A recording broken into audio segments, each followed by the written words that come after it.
Cool. The recording has started. The agenda for today's call was already sent to Ryan, so you know what we need to talk about. But what I wanted to start off the call with is get just straight into Zahra's questions, because she's been booking quite a few calls, and she has a few questions which I feel can be really good for everyone else on the call to understand as well. So if it's okay with you, Ryan, we'll get straight into it. Let's do it. Let me just have a look at Zahra's message. Perfect. So question number one is, how should I be confident with pricing as a beginner?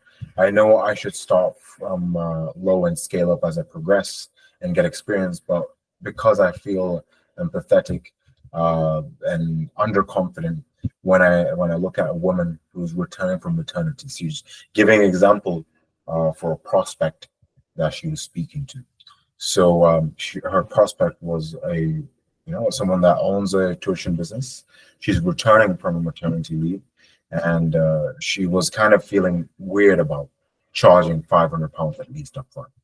The thing that I for her was, look, we're not just charging them money. Our job is to get them more clients, make them more money, where the £500 that we do charge at the beginning is nothing. But how would you answer that question, Ryan? Yeah, that's a good question. And I think, look, it comes in the early days when we're like, is what we're doing worth charging for? And I think the first thing is realizing, one, the value of what it is to solve the problem that prospect's got.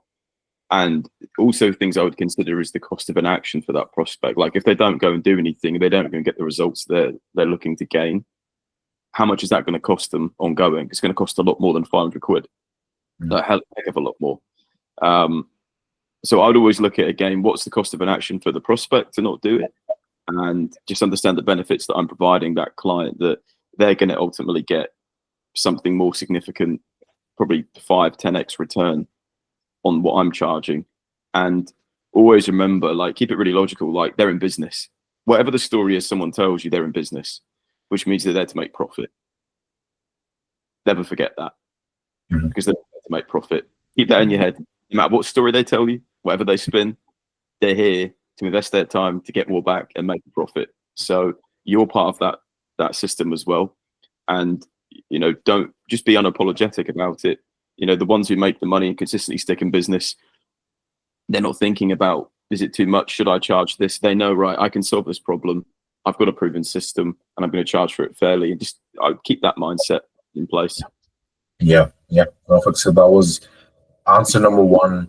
Question number two was how to position yourself or even see yourself as an expert when we're just starting out. Like, how do you show the prospect that you are competent? How do you get the perception that you are someone that knows what they're doing, even though you actually don't? Love this. Most people don't spend even a few hours researching what they talk about. So something that I've always found really useful for myself, no matter what offer I've jumped into, it's not that I'm any more special or more clever than anyone else. I'm not. I take a long time to learn. Big thing that I always do is I go, okay, what do I need to know? Like, I Google the industry that I'm in. I look at the common pain points. I look at the common questions. I start reading them. I start rehearsing in my head. I start speaking them out. I start taking notes and just making sure that I understand the basics of what someone's going through in that industry. So then when I do come to ask them questions, I'm already connecting the dots based on what I've researched already, and I'm asking something that's industry specific, not just broad. So look at the industry you're in, research about it, look at the FAQs, go down a little rabbit hole for a few hours, then start rehearsing it. Just get used to speaking it out, and then probably best practice I would say is maybe spend half an hour a day, if that, and look at the industry that you're involved in, and just look at what's generally discussed. If someone knows you're in their world, they're going to let you in and they're going to be able to speak to you openly, knowing that you get them more. And it honestly doesn't take that long for you to know what you're talking about when you actually just put the time into it. Yeah. And one of the things that I asked you as a question when we were switching offers was, I'm nervous that I've just now learned the sales process for this offer. We've got it to a good level. Now we're having to switch an offer. And you said, look, bro, the process stays the same. The structure will always stay the same. Just know who you're speaking to and what you're selling. That's it. Who you're speaking to is the most important part. The biggest, and this is something that I want everyone here to listen to. The biggest law of influence is put yourself in the other person's shoes. If you want the other person to understand what you want them to do or what you feel like is better for them when it comes to the next action steps, put yourself in their shoes. Say the words that you think will make them feel like doing what you want them to do. So, meaning, if you, Zahra, for example, you're speaking to the prospect that is a mother that just come back from maternity leave, put yourself in her shoes, know what she's going through, probably lack of income, lack of proper plan, kind of being rusty coming back to work. So put yourself in her shoes and say, I don't know what her name was. Let's just say, crap, I'm just calling completely blank. What is a typical female name? Let's just say her name was Cool as Sarah. Sarah. Completely went blank. Sarah. I understand, where you're coming from. It's kind of difficult being in your position, just coming back to work. And this is considering you've already spoken about the pain and what she wants. She's told you herself, this is a pain, this is what she's struggling with, and this is where she wants to get to. So you just repeat back what she's told you in her words, and you say, Sarah, you said you want to get to this place. Just this is something that can, with reasonable certainty, get you to your goal. So I don't really see why we wouldn't do it, because the goal is to get you to that 10,000 a month mark, right? And then you kind of lead the conversation from there. And then basically certainty stack. Okay, we can give you the PayPal guarantee. If she does bring that up as a objection that I'm not sure if it's the certainty part, I don't know if it will work, then you give that one bit of certainty. If that doesn't work, give another bit of certainty. In her language, just keep stacking certainty until she says, okay, it makes sense, let's do it. But yeah, the third one is how to handle racism. Because Zahra does have an accent. So how do I stay confident with my accent and my background, and how do I build a rapport with someone from the UK when I'm not even from here? Where I think Zahra's from India, and how to build, yeah, that's the main question. How do you build rapport with someone and just accept the fact that you do have kind of an accent? I think very, very good question. I mean, ultimately, if it's directed, then I wouldn't tolerate it regardless. Like, I'm not working with that person. But if it's something that I think is a potential, mindset shift with it, again, just from experiences, from what I've seen with teams that I've been involved in the UK, where we've had teams of multinational people, people that can't necessarily speak clear English, it's never a problem unless they want to make it a problem and they go in thinking that that's going to be an issue that's going to derail them. Like, if you're ultimately the expert and you have your best intentions to understand the person's position or their business, and you know what you're talking about, you know what you're trying to uncover to help them see how your solution can help them. Across all the different people that I've coached, every color, every nationality, every type of language, it's never been an issue. I found it's always been more of a limiting belief that the individual has, more from past experience than something that is directly been towards them in this space. So I know it's easier said than done, especially if you've ever dealt with it. But I would say just make it more of a reason to become an expert in what you do. Because at the end of the day in business, numbers talk, results talk, and that's all anyone's looking for. And I mean, I now work with people that come from some really poor areas of Philippines, all the way from Africa and Europe and just everywhere, every type of person you can imagine. And again, as long as they have the right attitude and they're always showing up and doing the best they can do, that's all anyone looks for. I would try to just focus on, if that's something that you see coming through, just make yourself an expert. Just try to just funnel that energy into making yourself more of an expert. So again, it gives you that confidence. And yeah, I don't think it'll be an issue for you. Yeah. The core driver of influence is words that you speak and how you make the other person feel. It's all about how you're saying those words. So the biggest example that I have for that is me investing into the programs that I have last year and this year. The 25K mastermind that I invested into last year. The guy was, he was barely communicating proper English. Like he was Spanish. I was so confused. Like, why would this person, he's running a multiple seven-figure business. Why would this multiple seven-figure business owner hire a closer that is barely speaking proper English, has a strong Spanish accent? And I actually had to ask him, what did you say over there? I actually don't understand what you're saying. Me being the prospect, me paying him 25,000. But it was the way he was using the structure, the way he explained things. And later on, guess what? This guy was a sales manager. See, he was a sales manager for the whole company. The guy with a strong Spanish accent. It's about the words that you say and how you make the prospect feel. And another example, the current program, the guys I showed you, the 15K program, the agency that I'm working with. The main person there is also Spanish. I don't know why it's just always Spanish people. And the team head is Lebanese. He's from Lebanon. It's a very, very thick Lebanese accent. And that just baffles me. Like, this guy is the main person leading the whole operations, and he has a thick Lebanese accent. So once again, proves the point. My biggest investments have been with people with thick accents because it's words and how they made me feel. Did that make sense, Sahara? Yes, pretty much. Thanks very much. Kind of now know. Am I audible though? Yeah, you are. I can hear you. And hi for both of you. And yes, thanks very much. Yeah, this was much needed advice and motivation, and whom better to learn Yeah. from both of you who have been in business for quite a long time. Yeah. No, absolutely. I appreciate it. I think we have one more question. How to stay grounded and humble when you start to get closes and you get successful deals? Like, how do you not get too excited? And you know what I mean? I think she's asking, how do you not get too excited and stick to the action steps as well at the same time to get more closed deals?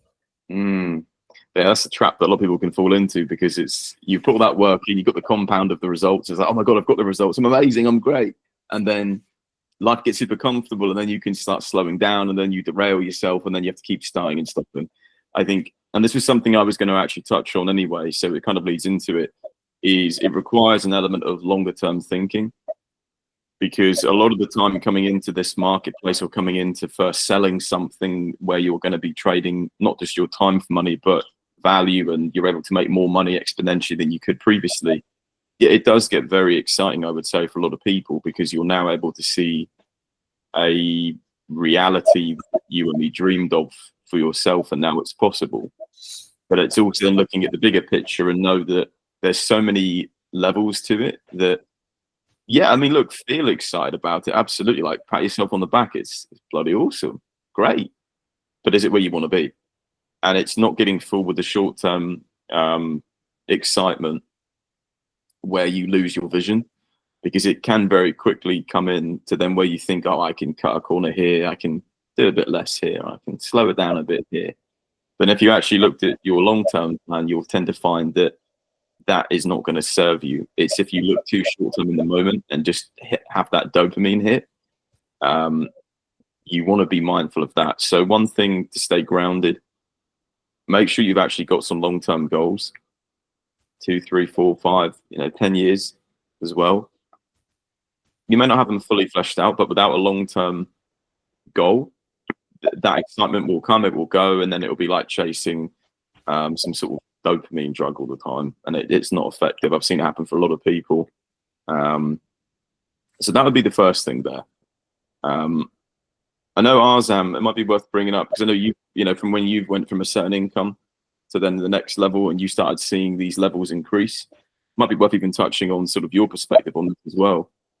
Yeah, absolutely. So one of the people that I really look up to, Myron Golden, I've spoken about him many, many times. He says that just because you have the status/success, don't forget about the struggle, the thing that got you the status success.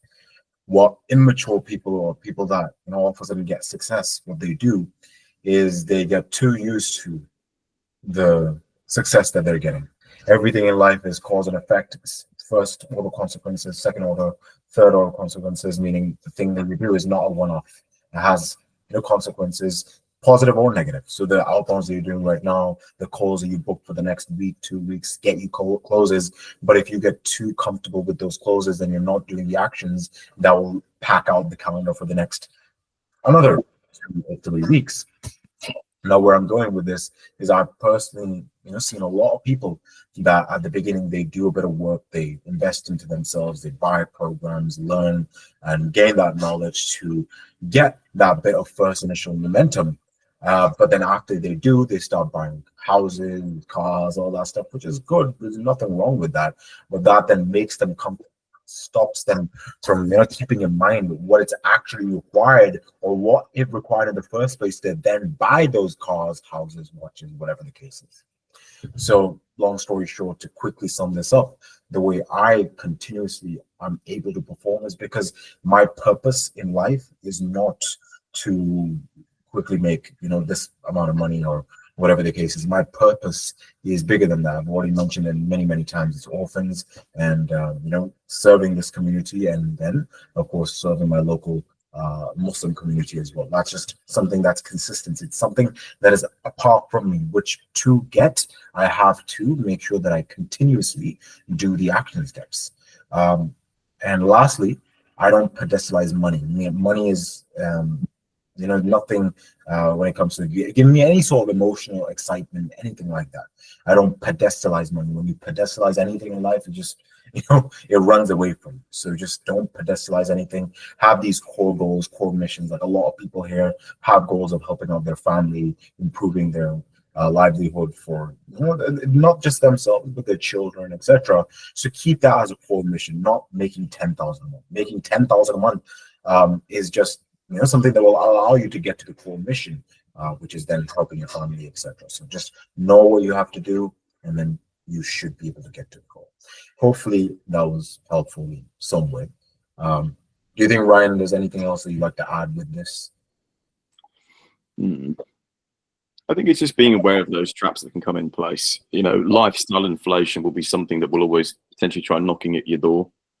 If you've got the money, you don't need to spend it. Just because you've got the ability to have these things doesn't mean you always have to initially take into them.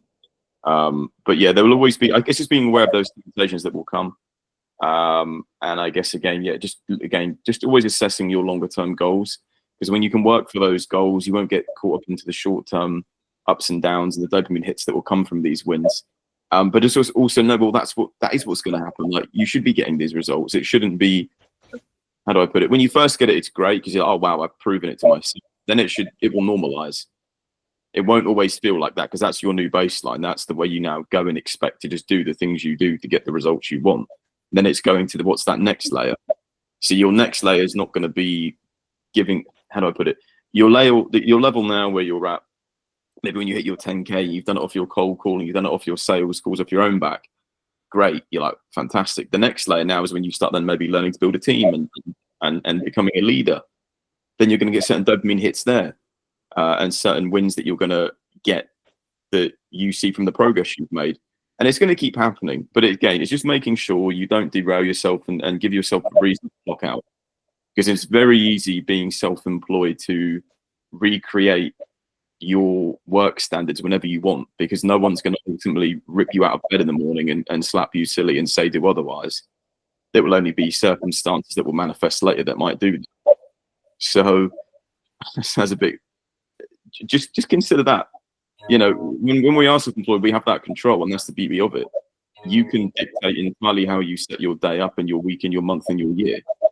And just know, if you stay too long in those feelings and those thoughts of elation and just kind of just what they call mental masturbation, it's not a good place to be for too long, because it will take you down the wrong path. So other things to stay grounded as well. One thing that really helped a lot when I got started, I didn't have a network, didn't have any, I come from a tiny little village where there's no business people, no entrepreneurs, nothing like that. It's a village, farming community.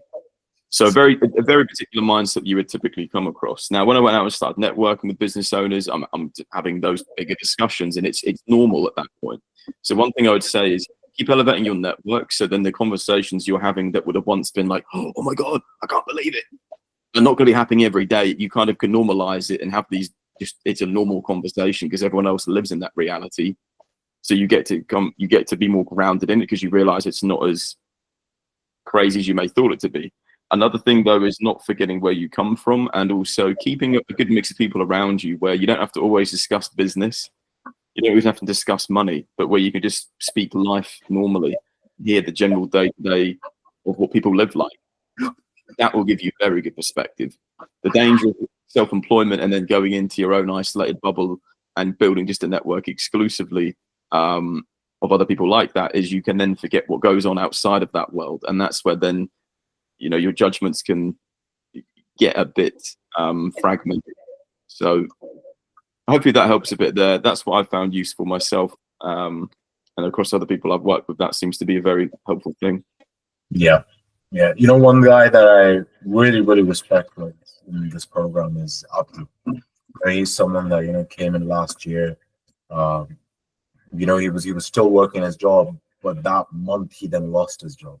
You know, new graduate, had a good IT job, well paid. You know, but he lost that job. But then he really went all in with the outbounds, etc. And you know, alhamdulillah, he's had his. And I was just speaking to him on Wednesday. I was having a chat with him on WhatsApp, and he's just had his sixth, I believe, sixth or seventh could be 10K month plus. So, and he didn't even run ads last month. That's what he was telling me. You know, let me show you guys this. This is Wednesday. I don't know if you guys can see this. Wednesday, it says here, where he says aim for 20K, and it says Still it, think it. Nice. so. And he didn't run ads, which is odd, and it's all coming from referrals, as in he's actually doing a very good job with his clients. They're all literally booking in calls with him through his link, and which is very good to hear. And he's increased his prices. So the last price increase, he was, I think, charging 3K. I believe it might be at 4 or 5K per client now. So pretty solid stuff. So here's an example, guys. I've done it once again. I'm still doing it. We also had 12K last week, so that means 24K in the past 2 weeks. So Firmflow AI is doing well. Started this from scratch in front of you guys, just to number one, show it to you guys that this is how I'm doing it again. This is how quickly I can do it, and just do exactly what I'm doing, but in a different way. That's it. I would like to end this call off by talking about a zoomed out view of looking at business. What a lot of people do is they look into their daily actions, just get highly emotional on the things happening here and there. You know, why did this person say this? Why did this person end the call? Why did this lead not, you know, show that much interest? Things like that really affect you. But the ability that you need to have as a business owner is just to zoom out, look at the numbers. What is this? What is expected? What is very important in life is if you know something is expected, it's meant to happen, then it doesn't impact you that much. If you keep in mind that you know that you're meant to have these 30, 15-minute consultations, and you know you're going to close about 3 to 6 closed deals at least, then the other, let's say 27 or 24 that say no, you're like, it's expected. Some will just come from maternity leave. Some will think, I don't want to work with you. I don't trust you. Some will say, I don't have money. Some will even try to pay and then it won't go through, right? So you need to consider that. So, you know, when things are expected, then you just follow the systems, you follow the process, and then you get the result. The getting too emotional part on a day-to-day basis, that's not how an adult should be with anything in life. You know, that's a you know, just a recipe for failure in everything in life. So just stop taking things that seriously. Just understand the numbers and just zoom out, and you'll see things from that. A quick example would be a couple months back, I bought this watch. Doesn't matter what watch it is, but it's a mechanical watch, meaning that for it to run, you have to basically move, right? And that's how it keeps the watch functioning. And my friend, the watch dealer that actually got me this watch, with the first 2 days that I didn't wear it, it stopped working. So I got really confused. I was like, what? This is a brand new watch. Why would it stop working? I got really panicked. So I set the time again, and then a couple of days later, I didn't wear it, and then it happened again. By that time, I was gone. I was like, what is going on? I've spent this much on this watch, and it's not even telling the time. Like, this is ridiculous. And then I told him what was happening, and he was like, bro, have you been wearing it for the past 2 days? I was like, no. I was like, because it's a mechanical watch, you're meant to wear it.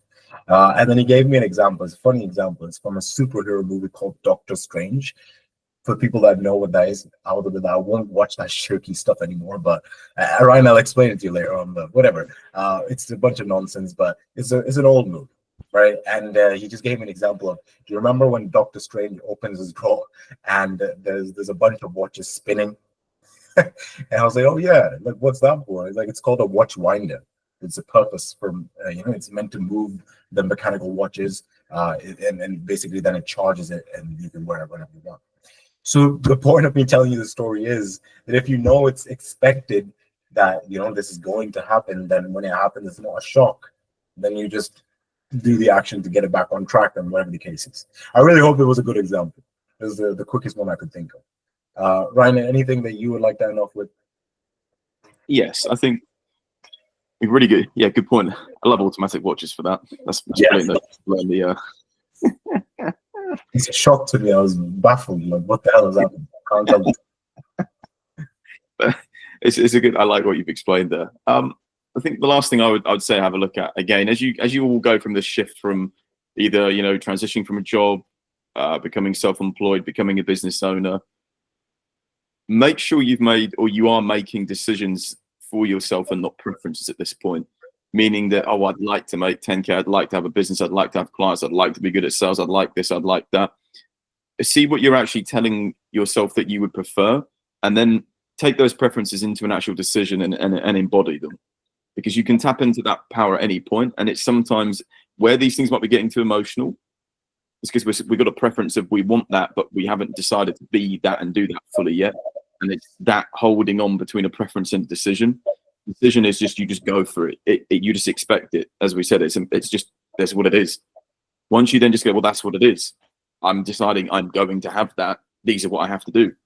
Versus if I'd like that, it's that like and preference that hold us back, cause those emotions. So just take a look at all the things that you're saying you would like, and then if you really, really want them, just decide to now go out and have them and expect them, and then just take those actions of that person. And it will honestly make a night and day difference for you. You might be like, Ryan, is it really that simple? It is, because decisions are very different to preferences. And a really good book. Don't know if you guys all know Tony Robbins. He has a book called Awaken the Giant.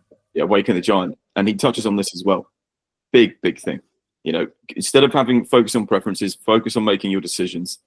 They will be the biggest needle moving things that will happen in your life, because then there's no emotion, there's no holding back. You've just said that is it, and off you go. And as I'm watching you over the years, you've been very good at making firm decisions, and clearly, look how it's worked. You've gone from strength to strength, and everyone who's a student here that's ultimately made decisions, they go from strength to strength. The only thing holding you back will be those preferences that then cause those emotions that then keep pulling you back. Release those, and it will be like a weight on your shoulder. Yeah, absolutely. But I think it was a very productive call. We covered a few questions. Now, for the rest of the people on the call, are there sales call questions specifically that you would like to ask? Because there's quite a few people on this call that are now about to just really focus on just taking sales calls. So anything on your mind, maybe one or two things before we end. We have about 5 minutes. Anything about the sales specifically? No? Yeah, they're just furiously typing. They're going to have to type. Yeah, all of a sudden you got 10 questions on the chat. Wait like 1 minute. Let's move on. Yeah, no, ask them all. We can figure them out for you guys. Yeah, but I've kept the structure very simple. 3 weeks ago when we did that breakdown of the video, how I did the onboarding process and how I closed it, we pretty much went through the whole sales process. So it's just follow that. It's nothing else. You follow that 30 times, 3 of them will say yes at least. That's it. Yeah, I think no one else has a question. Yeah, guys, I really hope this was beneficial. Any questions, shoot me a message on WhatsApp. If you do need a one-on-one, I'm here, Samir's here, and who knows, maybe Ryan's here as well. We'll talk about that later. But inshallah, I'll speak to you guys next week. Wait, there's your recording of that breakdown. Yeah, it's the one that I might have sent to you. It's the 12K week one. I'll send it to you again. Inshallah, I'll speak to you guys. Assalamu alaikum. Have a great weekend. Bye, everyone. Thank you.